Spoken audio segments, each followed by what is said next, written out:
जब अन्याय हद से ज्यादा बढ़ जाए तो चुप रहना भी गुनाह है और आज हम सब यहाँ उस अन्याय के खिलाफ खड़े हैं। दोस्तों, यह प्रदर्शन सिर्फ एक इकट्ठे नहीं है, यह हर उस उम्मीदवार की आवाज है जिसने दिन रात मेहनत की, पढ़ाई की और सपने देखे कि एक दिन सरकारी नौकरी के जरिए अपने परिवार का सहारा बनेंगे। लेकिन मिला क्या? पेपर लीक, धांधली और लाठियां।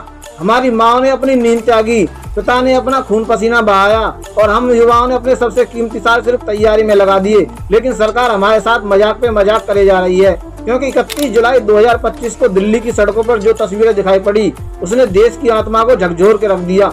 क्योंकि वो शिक्षक जो लाखों बच्चों को अंधेरे से निकालकर सफलता की रोशनी तक पहुंचाते थे, वो अपने बच्चों के हक की लड़ाई के लिए सड़कों पर उतरे तो उन्हें लाठियां मिली, हिरासत मिली और पुलिस की बदजुबानी सुनने को मिली। तमाम teacher, Neetu ma'am, Sanjeev sir, अभिनय सर, उनकी जो तस्वीरें आई वो परेशान कर देने वाली थी।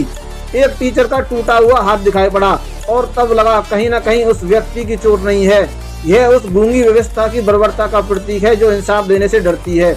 एसएससी सीजीएल का विवाद क्या है, चलिए जानते हैं। दरअसल एसएससी यानी स्टाफ सिलेक्शन कमीशन की सीजीएल परीक्षा हर साल करोड़ों युवाओं के लिए सरकारी नौकरी की उम्मीद लेकर आती है और करीब 3 करोड़ से ज्यादा अभ्यर्थी इसमें हिस्सा लेते हैं। अपने और अपने परिवार से के बेहतर भविष्य की कल्पना के लिए वो दिन रात मेहनत करते हैं। लेकिन हाल के ही वर्षों में ये परीक्षा नौकरियों का जरिया कम, विवादों का केंद्र ज्यादा बनी है। 2024 के टायर 1 रिजल्ट ने इस पर शक की सुई और तेज कर दी। अचानक ऊंचा कट ऑफ और कुछ खास परीक्षा केंद्रों में लगातार चयन और नंबरों का पैटर्न साफ साफ इशारा कर रहा था कि कुछ तो गड़बड़ है। छात्रों ने इसे धांधली माना और फिर आवाज उठाना शुरू कर दिया। 2025 में हालात और ज्यादा बिगड़े। हजारों अभ्यर्थी और शिक्षक दिल्ली चलो आंदोलन के तहत दिल्ली के जंतर मंतर और कई अन्य जगहों पर न्याय की मांग करने पहुंचे।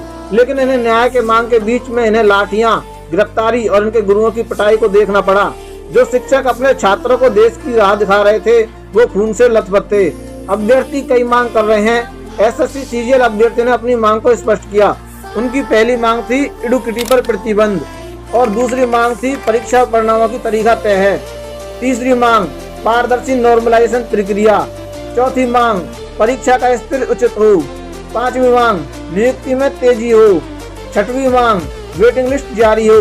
अब ये कोई असंभव मांगे तो है नहीं, या यूं कह ले कि या कोई नाजायज मांगे नहीं है।